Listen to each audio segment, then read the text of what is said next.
안녕하세요. 저는 박정옥입니다. 올해 61살 수원 장안구 반지하에서 혼자 살고 있습니다. 작년까지는 동네 초등학교 급식실에서 일했습니다. 새벽 5시에 출근해서 아이들 점심 준비하고 오후 3시쯤 퇴근하는 그런 일이었죠. 20년 넘게 했던 일인데 허리가 너무 아파서 그만두게 되었습니다. 남편은 10년 전에 먼저 떠났습니다. 간암이었어요. 투병 기간이 길어서 병원비도 많이 나갔고 그래도 남편이 살아있을 때는 둘이서 힘을 합쳐 살았는데 혼자가 되니까 모든 게 막막했습니다. 다행히 아들 경수가 잘 커졌습니다. 36살로 중견 전자부품 회사에서 과장으로 일하고 있어요. 회사가 안산에 있어서 새벽에 나가서 밤늦게 들어오는 생활을 하고 있습니다. 경수는 어릴 때부터 착한 아이였어요. 남편이 아플 때도 병원에 자주 와서 간병을 도와주었고 제가 혼자 된 후에도 한 달에 2~3번은 꼭 안부를 물어보곤 했습니다. 며느리 예린이는 34살입니다. 경수와 결혼한 지 올해로 5년째가 되었어요. 예린이는 처음 만났을 때부터 참 예의 바른 아이라고 생각했습니다. 시어머니인 저를 대할 때도 항상 정중했고 목소리도 상냥했어요. 대학에서 사회복지학을 전공했다고 하더라고요. 결혼 초기에는 경수와 예린이가 저랑 가까운 곳에 살았습니다. 일주일에 한 번씩은 꼭 찾아와서 안부를 묻고 제가 필요한 건 없는지 챙겨주었어요. 특히 예린이가 저를 많이 신경 써주었습니다. 어머님 혼자 계시니까 걱정돼요. 불편한 거 있으시면 언제든 연락하세요 라고 말해주었죠.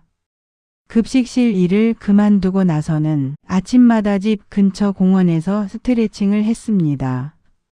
다른 할 일이 별로 없기도 했고 몸이 굳어지는 것 같아서 운동을 해야겠다고 생각했거든요. 공원에는 저처럼 나이 든 분들이 많이 나와서 운동을 하셨어요. 그분들과 인사도 나누고 가끔은 간단한 이야기도 나누면서 하루를 시작했습니다. 그런데 올해 봄이 오자마자 몸이 이상해지기 시작했습니다. 평소보다 잠이 과하게 쏟아지는 거예요. 아침에 일어나기가 힘들어지고 낮에도 자꾸 졸음이 왔습니다. 그리고 밥만 먹으면 속이 미식거렸어요. 체했나 싶어서 소화제를 먹어봐도 별로 나아지지 않았습니다. 처음에는 나이가 들어서 그런가 보다 싶었어요. 급식실 일을 그만두고 나서 활동량이 줄어들어서 그런 건가 하고 생각했거든요. 하지만 증상이 계속되니까 걱정이 되기 시작했습니다. 그런 어느 날 예린이가 상자 하나를 들고 왔습니다. 어머님, 이거 어머님 드리려고 해외 직구 구매했어요. 상자를 열어보니 예쁜 포장지에 들어있는 젤리 같은 것들이 있었어요. 이게 뭐야? 미국에서 직구로 주문한 영양 젤리예요. 요즘 정말 핫한 제품이래요. 특히 어르신들 수면에 좋다고 하더라고요. 예린이는 환하게 웃으며 설명해 주었습니다. 어머님, 요즘 잠을 잘 못 주무신다고 하셨잖아요. 이거 밤에 2알만 드시면 깊게 주무실 수 있을 거예요.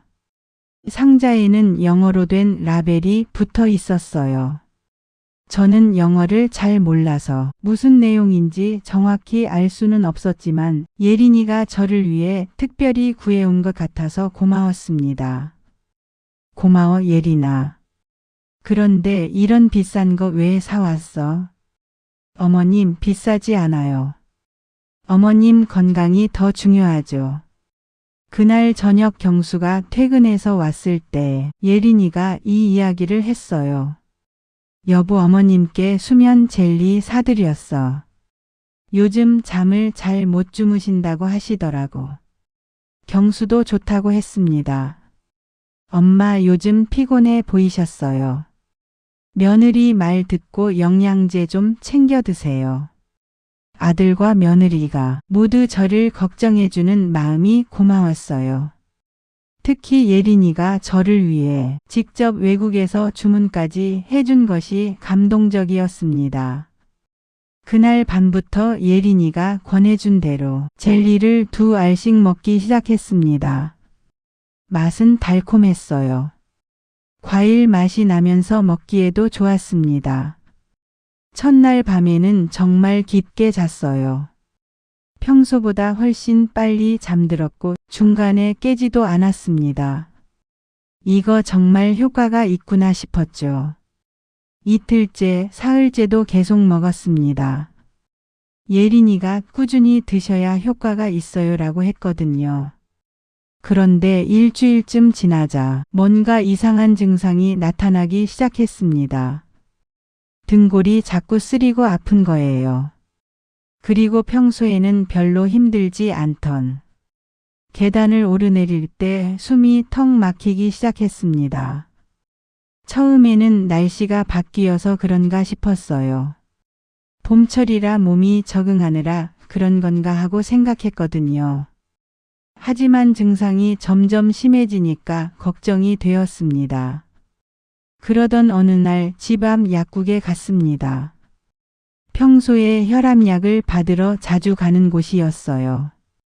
거기 계신 이문호 약사님은 이 동네에서 오래 일하신 분이라 저를 잘 아셨거든요. 할머님, 오늘따라 얼굴이 잿빛이시네요. 몸이 안 좋으세요? 약사님이 저를 보더니 걱정스러운 표정을 지으셨어요. 요즘 좀 피곤하고 그래요. 혹시 영양제 같은 거 추천해 주실 수 있을까요? 드시고 계시는 영양제는 있으세요? 문득 예린이가 준 젤리가 생각났어요. 혹시 그것과 혈압약이 문제가 있나 싶어서 집에서 가져왔습니다. 며느리가 이런 걸 사줘서 먹고 있어요. 약사님이 상자를 받아보시더니 성분표를 자세히 살펴보셨어요. 그런데 보시더니 인상을 찌푸리시는 거예요. 할머님, 이거 언제부터 드셨어요? 일주일 정도 됐어요. 왜요? 이거 성분이 좀 이상해요. 수면 성분이 과도하게 들어있고 혈압약 대사를 방해하는 추출물도 포함되어 있네요. 약사님의 말씀을 듣고 가슴이 철렁 내려앉았어요. 그럼 어떻게 해야 해요? 일단 당장 끊으세요. 그리고 며칠 지켜보시다가 증상이 계속되면 병원에 가보셔야 할 것 같아요. 집으로 돌아오는 길에 온몸에 오금이 저렸습니다. 왜 굳이 밤마다 먹으라고 했을까? 하는 의문이 들기 시작했어요. 집에 와서 젤리 상자를 다시 자세히 살펴봤습니다. 다 영어로 되어 있어서 성분을 알 수는 없었지만 약사님이 수면과 관련된 성분이 과도하게 많이 들어있는 것 같다고 하니 맞는 느낌이 들었습니다. 그날 저녁 예린이가 왔을 때 이야기했어요.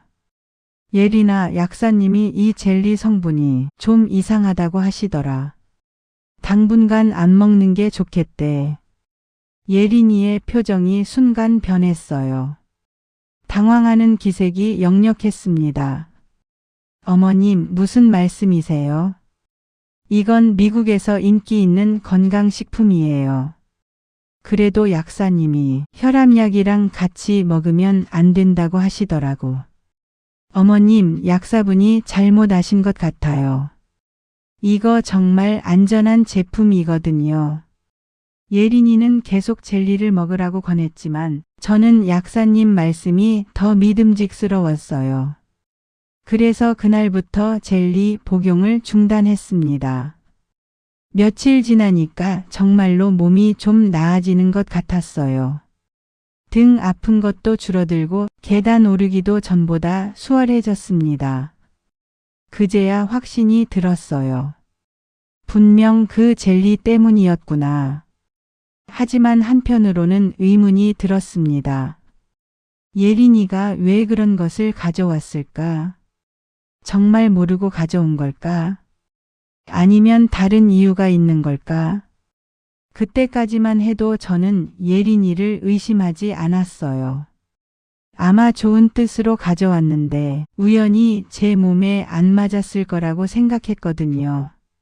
하지만 앞으로 일어날 일들을 생각하면 그때부터 조금씩 경계심을 가졌어야 했나 봅니다. 제가 너무 순진했던 것 같아요. 그날 밤 잠자리에 들면서 생각했습니다. 나이가 들수록 건강에 더 신경을 써야겠다고. 그리고 아무리 가족이 권하는 것이라도 함부로 먹으면 안 되겠다고 말이에요. 하지만 그때는 몰랐습니다. 이것이 시작에 불과하다는 것을, 앞으로 더 큰 위험이 기다리고 있다는 것을 말입니다. 창밖으로 새벽이 밝아오고 있었습니다. 오늘도 공원에 나가서 운동을 해야겠다고 생각하면서 저는 조용히 눈을 감았습니다. 몸이 많이 좋아진 것 같아서 다행이었어요. 하지만 가슴 한구석에는 작은 불안감이 남아 있었습니다. 왜 굳이 밤마다 먹으라고 했을까 하는 의문이 계속 머릿속에 맴돌았거든요. 젤리를 끊고 며칠 지나니까 몸이 확실히 좋아졌습니다. 그런데 예린이는 여전히 제 건강을 자주 찾아왔어요. 어머님, 그래도 병원에 한번 가보시는 게 좋을 것 같아요. 요즘 어르신들 건강검진 꼭 받으셔야 한다고 하잖아요. 예린이의 제안에 일리가 있다고 생각했습니다. 나이가 들수록 정기검진이 중요하다는 건 저도 알고 있었거든요. 그런데 어느 병원에 가야 할까? 어머님, 제가 알아본 곳이 있어요. 대학병원인데 검진 시스템이 정말 좋대요. 내일 예약해 드릴게요. 예린이가 적극적으로 도와주겠다고 하니 고마웠어요. 병원 예약하는 것도 요즘엔 복잡하고 혼자 가기에는 부담스러웠거든요. 예린아, 고마워. 그런데 너무 바쁠 텐데 괜찮아? 어머님, 뭐려? 가족인데 당연히 도와드려야죠. 동행해 드릴게요.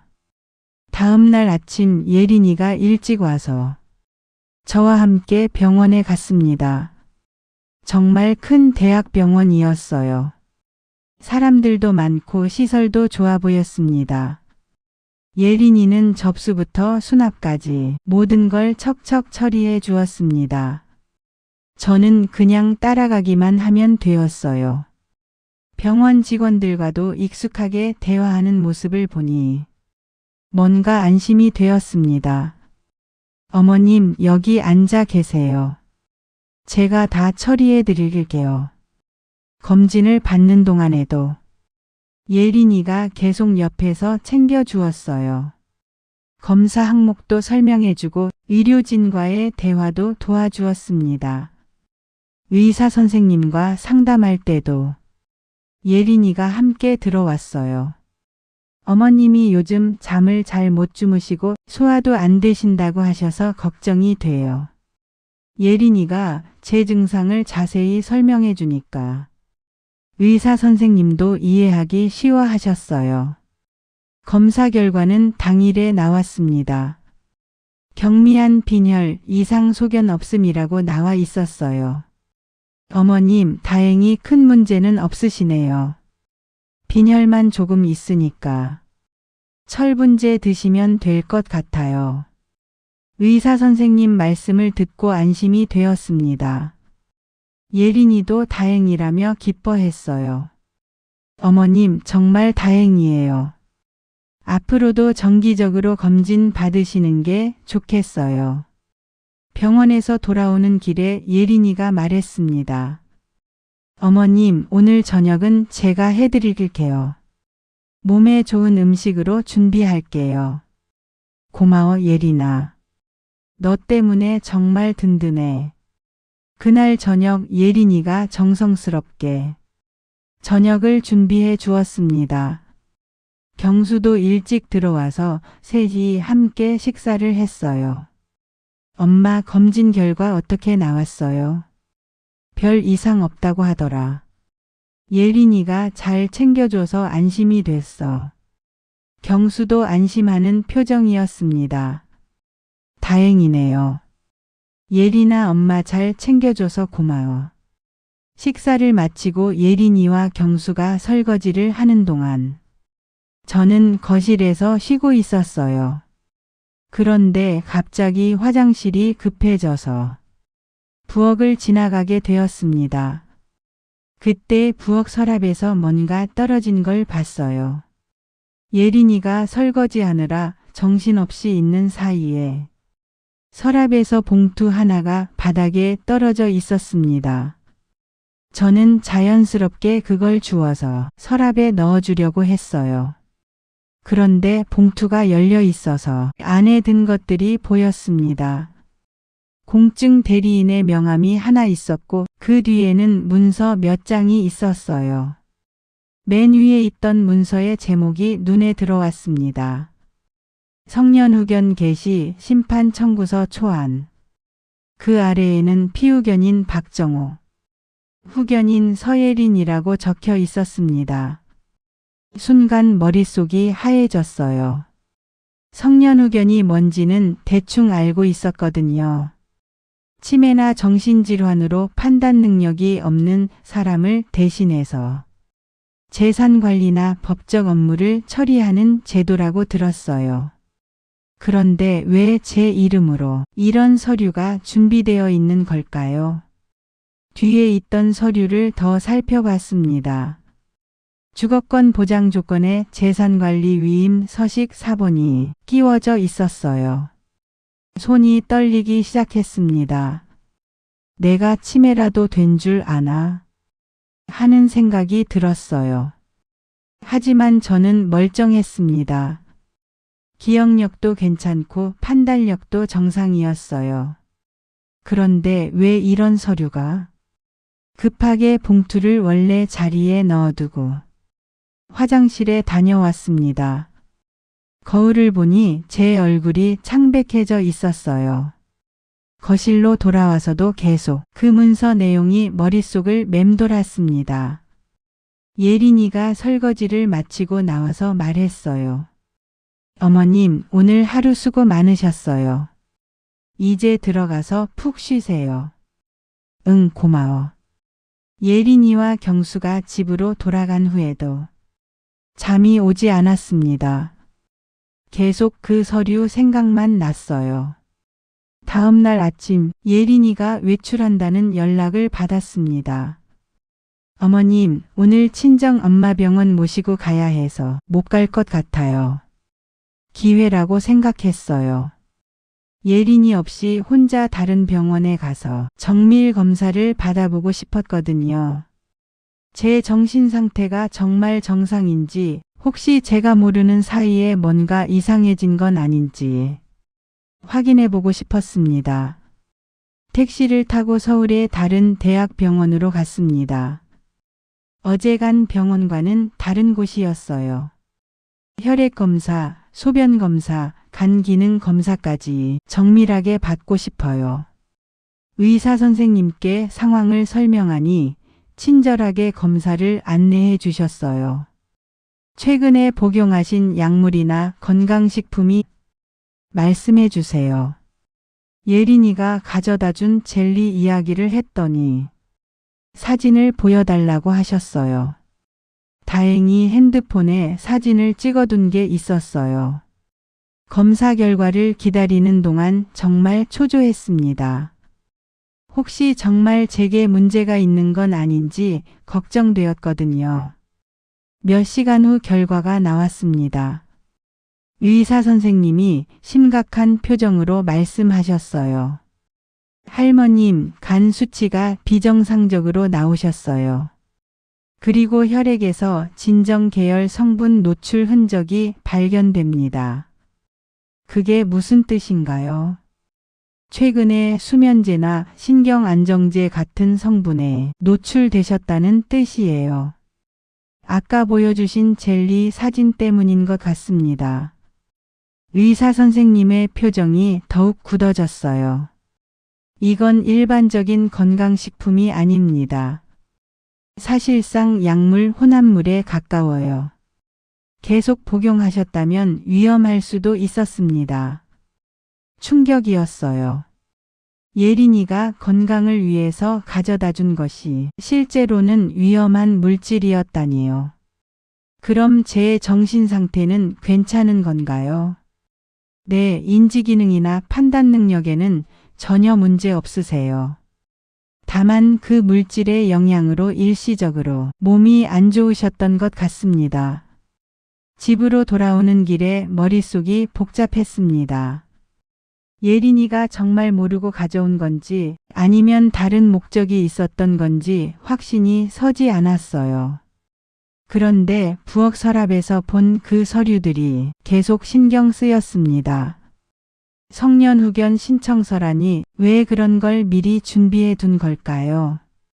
혹시 예린이가 제가 그 젤리를 계속 먹어서 정신이 흐려지기를 바랐던 건 아닐까요?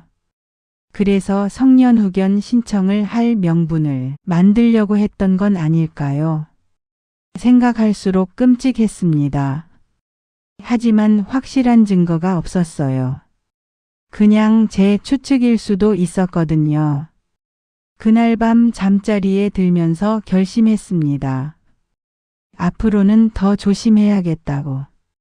그리고 예린이의 행동을 좀 더 자세히 지켜봐야겠다고 말이에요. 하지만 아직까지는 예린이를 완전히 의심하지는 못했어요.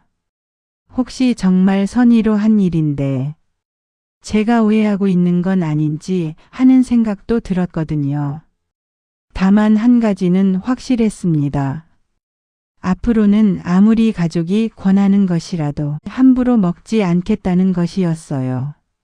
창밖으로 밤이 깊어가고 있었습니다. 내일은 또 어떤 일이 일어날까 하는 불안감과 함께 저는 조심스럽게 잠자리에 들었습니다.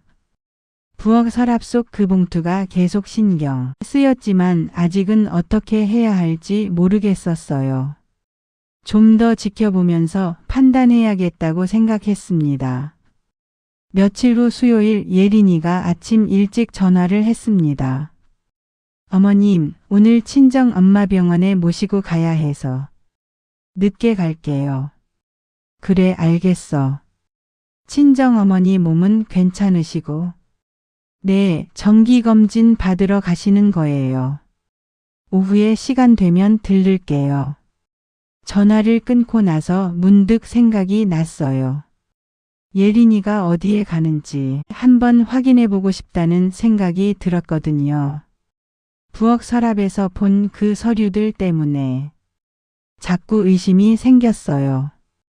예린이가 정말 친정 엄마 병원에 가는 건지 아니면 다른 곳에 가는 건지 알고 싶었습니다. 모자를 눌러쓰고 집을 나섰어요. 예린이 집 방향으로 가서 기다렸습니다. 1시간 정도 지나니까 예린이가 나오더라고요. 예린이는 버스를 탔습니다. 저도 마스크와 모자를 쓰고 같은 버스에 올라탔어요. 다행히 예린이는 저를 못 본 것 같았습니다. 버스를 타고 한참을 갔어요. 부평 쪽으로 가는 것 같았습니다. 친정이 그쪽에 있나 싶었지만 좀 이상한 느낌이 들었어요. 예린이가 내린 곳은 낡은 상가 건물 앞이었습니다. 병원 같아 보이지는 않았어요. 저도 뒤쪽에 앉아 있다가 조심스럽게 따라 내렸습니다.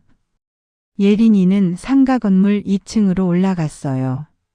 저는 잠시 기다렸다가 뒤따라 올라갔습니다. 2층에는 작은 명패가 하나 붙어 있었어요. 푸른숨 치유센터라고 쓰여 있더라고요.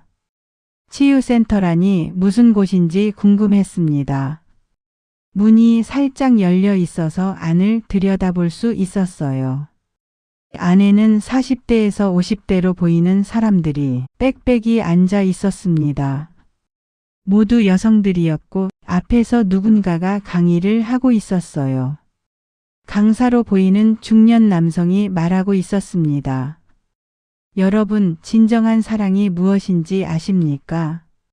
사랑은 때로는 놓아주는 것입니다.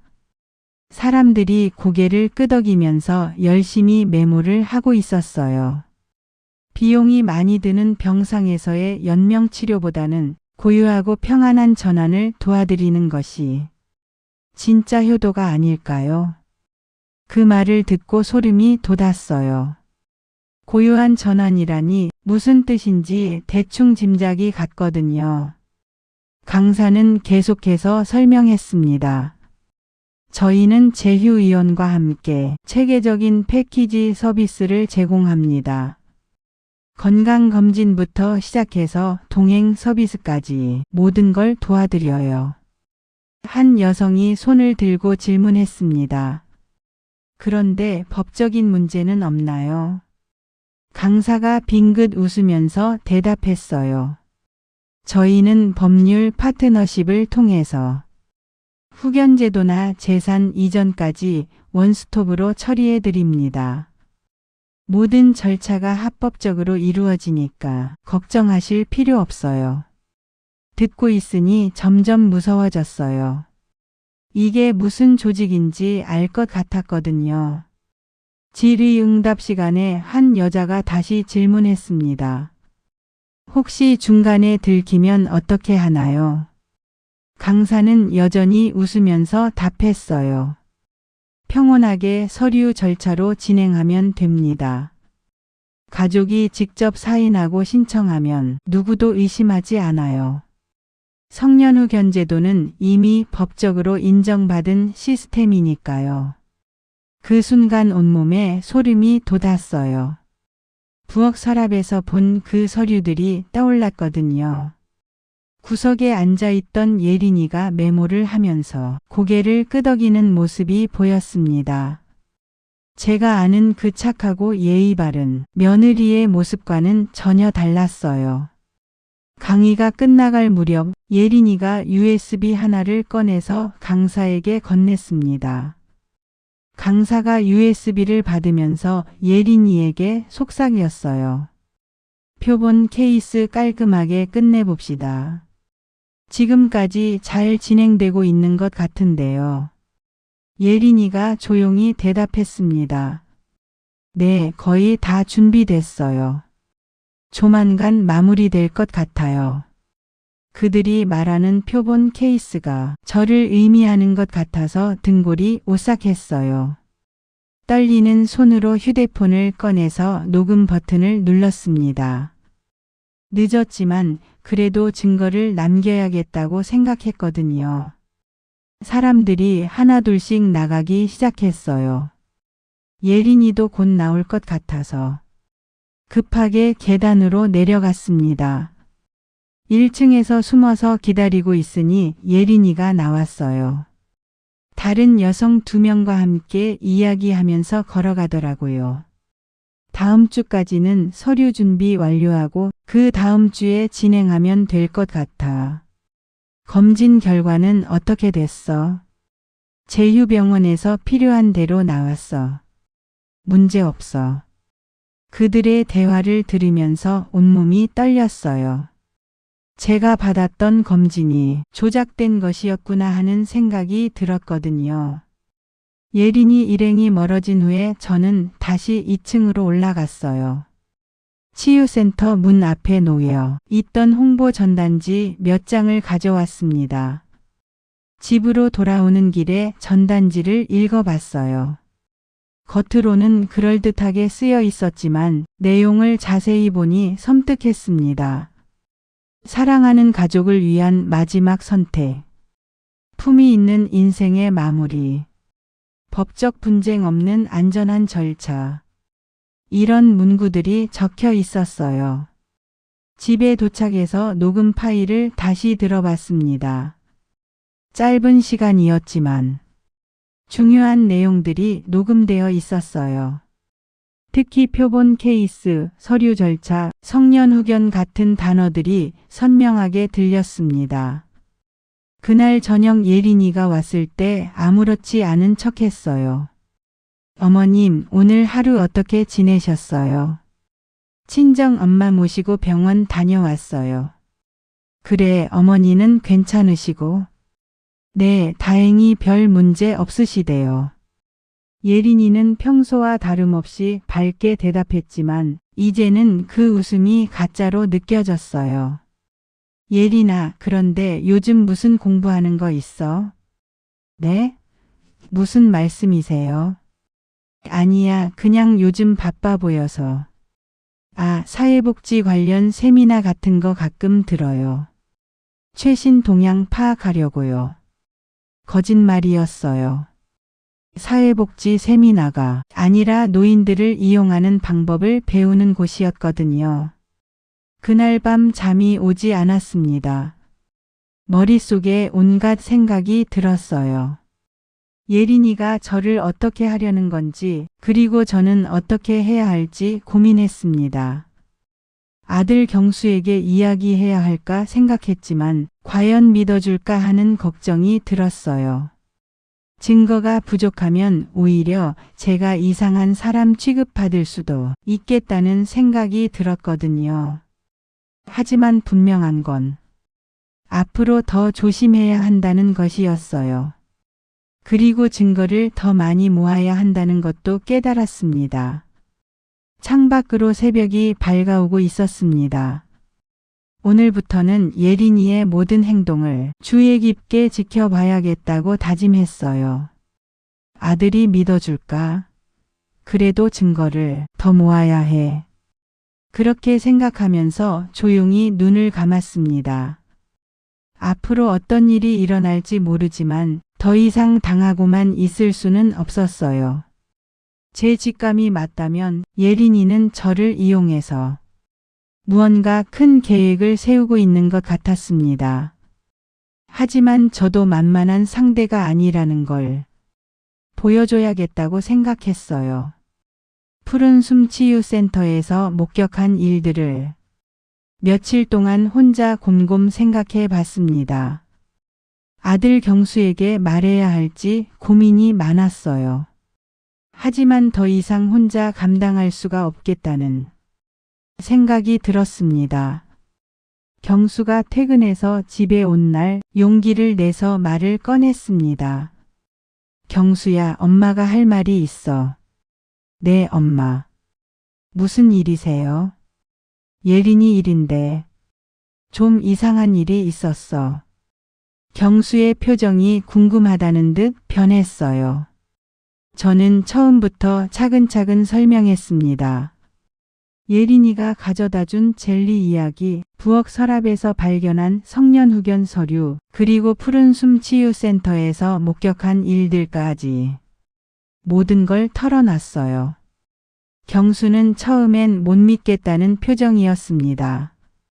엄마, 설마 예린이가 그런 일을 혹시 엄마가 오해하신 거 아닐까요? 경수야, 엄마가 직접 보고 들은 일이야. 거짓말할 이유가 없잖아. 그래도 예린이가 그럴 사람이 아니에요. 뭔가 다른 이유가 있을 거예요. 아들이 믿어주지 않는 것 같아서 마음이 아팠어요. 하지만 증거가 있었습니다. 휴대폰을 꺼내서 녹음 파일을 틀었습니다. 고요한 전환을 도와드리는 것이 진짜 효도가 아닐까요? 법률 파트너십을 통해서 후견제도나 재산 이전까지 원스톱으로 처리해 드립니다. 표본 케이스 깔끔하게 끝내봅시다. 녹음이 재생되는 동안 경수의 얼굴에서 점점 핏기가 사라졌어요. 이게 정말 예린이 목소리인가요? 그래, 엄마가 직접 녹음한 거야. 이어서 부엌 서랍에서 찍어둔 서류 사진들, 젤리 성분표, 두 병원의 상반된 결과지, 그리고 푸른 숨 치유센터 홍보 전단까지 모든 걸 테이블에 올려놓았습니다. 경수는 한참 동안 말없이 서류들을 들여다봤어요. 그러더니 깊은 한숨을 내쉬었습니다. 엄마, 제가 바보였네요. 예린이를 너무 믿었어요. 경수야, 이제 어떻게 해야 할까? 내일 변호사부터 만나봐야겠어요. 이건 단순한 가족 문제가 아니에요. 다음 날 경수와 함께 형사 전문 변호사 사무실을 찾아갔습니다. 장아림 변호사는 중년의 신중해 보이는 분이었어요. 변호사는 제가 가져온 모든 증거를 차근차근 검토했습니다. 이 정도면 문서위조, 사기 미수, 특수상해 미수 혐의가 충분히 성립할 수 있습니다. 그럼 어떻게 하면 좋을까요? 지금 상태로도 신고는 가능하지만 더 확실한 증거가 있으면 좋겠습니다. 현행범으로 잡을 수 있는 상황을 만들어 보시죠. 변호사의 조언에 따라 며칠 후 작전을 세우기로 했습니다. 그 주말 예린이가 평소처럼 찾아왔어요. 어머님, 몸은 좀 어떠세요?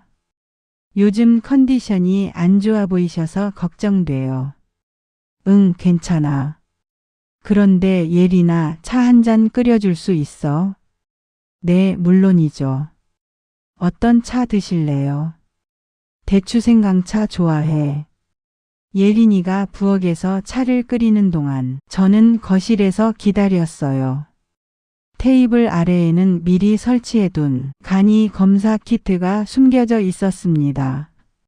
어머님, 차 나왔어요. 예린이가 차를 가져와서 제 앞에 놓았어요. 저는 마시는 척하면서 입에만 살짝 댔습니다. 맛있네, 고마워. 그때 경수가 부엌에서 나타났어요. 미리 약속한 대로 컵을 바꿔치기 하는 역할이었습니다. 엄마, 제가 설거지 할게요. 경수가 제 컵을 가져가서 부엌으로 들어갔어요. 그리고 미리 준비해둔 깨끗한 컵에 물을 담아서 다시 가져왔습니다. 테이블 아래 간이 키트에 예린이가 끓인 차 몇 방울을 떨어뜨렸더니 색깔이 변했어요. 졸피뎀 유사 성분 양성 반응이었습니다. 모든 과정은 미리 설치해둔 숨겨진 카메라가 녹화하고 있었어요. 증거가 확보되자 경수가 미리 연락해둔 경찰에 신고했습니다. 1시간 후 형사들이 도착했어요. 예린이는 갑작스러운 상황에 당황하는 모습이었습니다. 무슨 일이에요? 왜 갑자기? 특수상해 혐의로 조사받으셔야 됩니다. 형사는 예린이가 끓인 차와 부엌의 모든 재료들을 압수했어요. 예린이의 가방에서는 작은 소분통이 발견됐습니다. 이건 그냥 영양제예요. 어머님 건강을 위해서 준비한 거라고요. 예린이가 소리 질렀지만 소분통 안의 내용물에서도 수면제 성분이 검출되었습니다. 더 결정적인 증거는 냉동고에서 나왔어요. 시험용이라고 라벨이 붙은 젤리 봉투와 완전히 작성된 성년후견 신청 서류 초안이 발견된 거예요. 이것도 설명해 보시죠. 형사가 서류를 들어보이자 예린이는 더 이상 변명하지 못했어요. 같은 시각 푸른숨 치유센터에서도 압수수색이 이루어졌습니다. 저희가 미리 제보한 덕분이었어요. 센터에서는 더 충격적인 증거들이 나왔습니다. 제휴위원과 주고받은 가짜 진료기록 양식 그리고 추천인 성과금 장부까지 발견됐어요. 장부에는 서예린 글씨 옆에 위임 서류 완료 시 보상 700만 원이라고 적혀 있었습니다. 결국 예린이는 700만 원의 성과금을 받기 위해 저를 이용하려 했던 거였어요. 경찰서에서 조사받는 동안 예린이는 계속 억울하다고 주장했습니다. 정말 시어머니를 위해서 한 일이에요. 좋은 의도였다고요. 하지만 증거는 명확했어요. 체계적으로 계획된 범죄였다는 게 드러났습니다. 집으로 돌아온 후 경수가 말했어요. 엄마 정말 죄송해요. 제가 예린이를 제대로 못 봤어요. 경수야, 내 잘못이 아니야. 엄마도 처음에는 믿지 못했어. 앞으로는 엄마를 더 잘 챙기게요. 이런 일이 다시는 일어나지 않도록 할게요. 그날 밤 오랜만에 마음 편히 잠들었습니다. 드디어 진실이 밝혀졌고 위험에서 벗어날 수 있었거든요. 며칠 후 변호사에게서 연락이 왔어요. 푸른숨 치유센터 관련 수사가 확대되고 있습니다. 예린 씨 외에도 여러 명이 연루된 조직적 범죄로 밝혀졌어요. 그럼 다른 피해자들도 있다는 건가요? 네, 비슷한 수법으로 여러 노인분들이 피해를 당했던 것 같습니다. 저는 다행히 일찍 눈치챌 수 있어서 큰 피해를 막을 수 있었지만 다른 분들은 어떻게 됐을지 걱정되었어요. 하지만 이제 수사기관에서 철저히 조사하고 있으니 더 이상의 피해는 막을 수 있을 거라고 생각했습니다. 경수는 예린이와 이혼 절차를 시작했어요. 이미 신뢰가 완전히 깨진 상황에서 관계를 지속할 수는 없었거든요. 엄마, 제가 어리석었어요. 앞으로는 더 신중하게 판단할게요. 경수야, 사람을 믿는 것은 나쁜 일이 아니야. 다만 맹목적으로 믿으면 안 되는 거지. 이번 일을 통해 저는 많은 걸 배웠습니다. 아무리 가까운 사람이라도 의심스러운 일이 있으면 확인해 봐야 한다는 것, 그리고 혼자 고민하지 말고 주변의 도움을 요청해야 한다는 것을 깨달았어요. 무엇보다 포기하지 않고 끝까지 진실을 밝혀낸 제 자신이 대견했습니다. 몇 달 후 재판이 시작되었습니다. 재판정에 서게 될 줄은 꿈에도 몰랐어요. 예린이는 피고석에 앉아서 계속 울먹였습니다.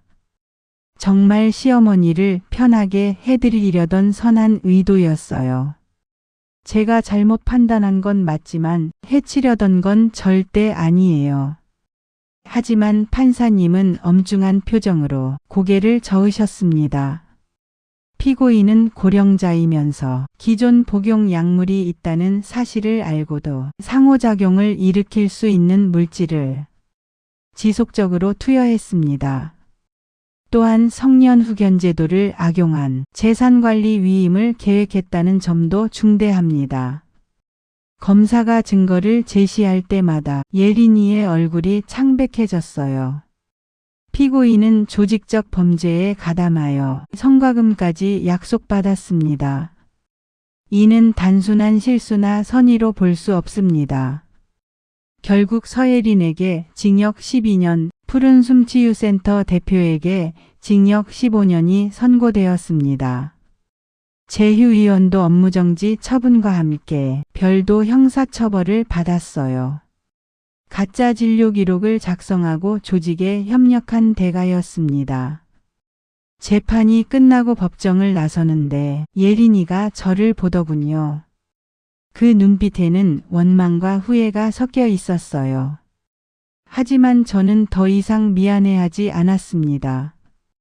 잘못한 건 예린이였으니까요. 경수는 예린이와 이혼을 완료했습니다. 손자 혁진이의 양육권도 경수가 가져왔어요.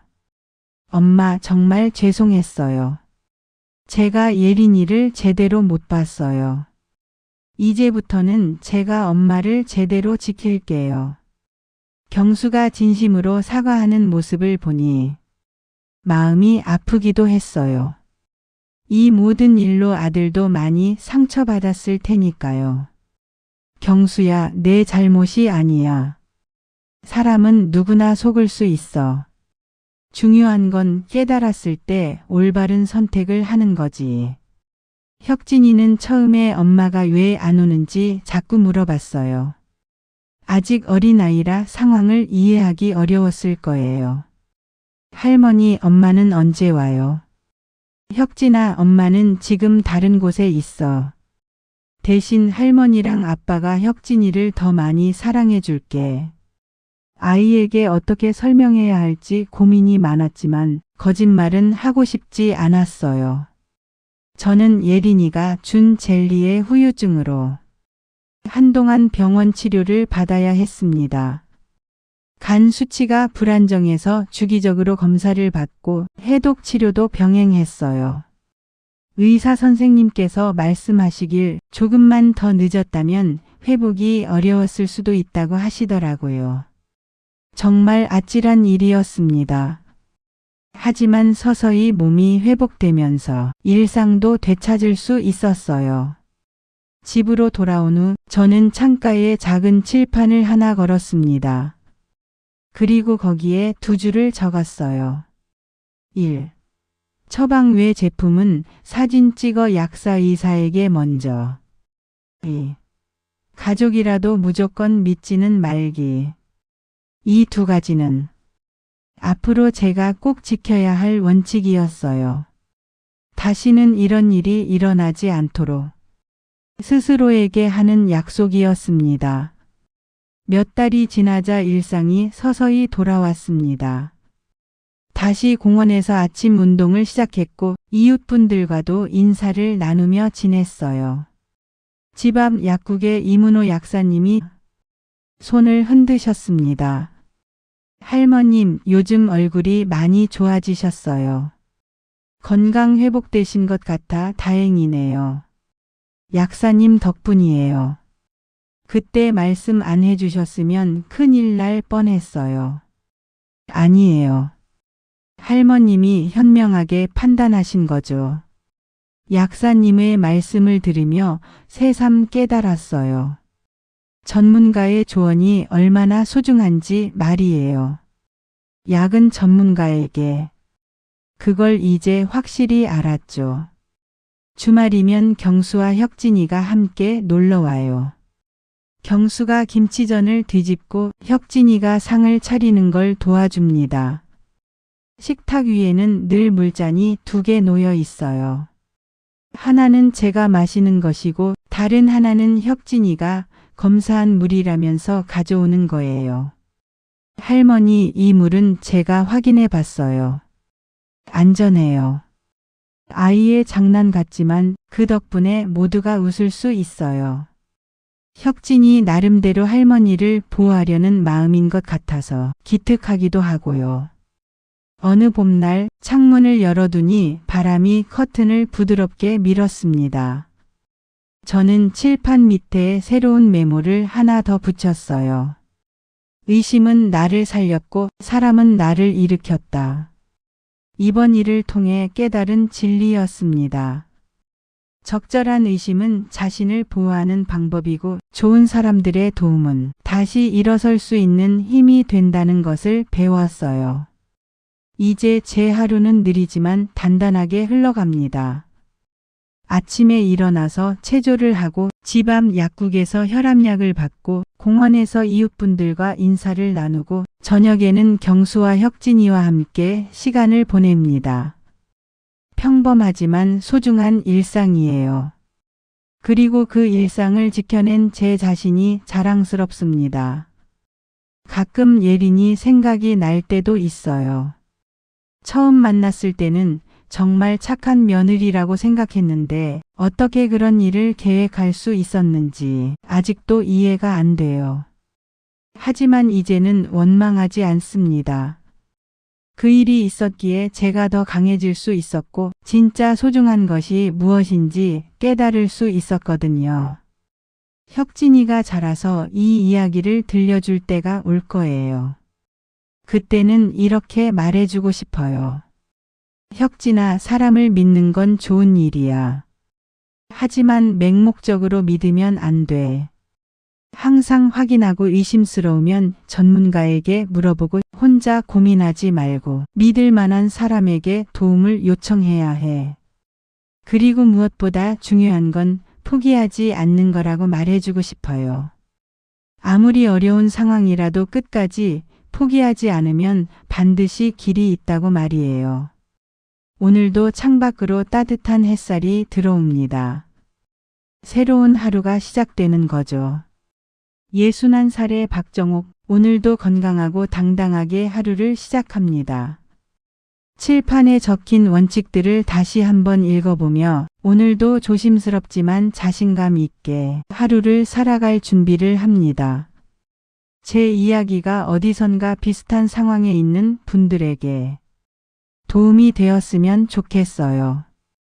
혼자 고민하지 마시고 의심스러우면 반드시 확인해 보시고 무엇보다 포기하지 마시기 바랍니다. 나이가 들었다고 해서 당할 필요는 없어요. 우리에게도 지킬 수 있는 힘이 있다는 걸 이번 일로 확실히 알았습니다. 그렇게 생각하며 저는 오늘도 평온하지만 단단한 하루를 시작합니다.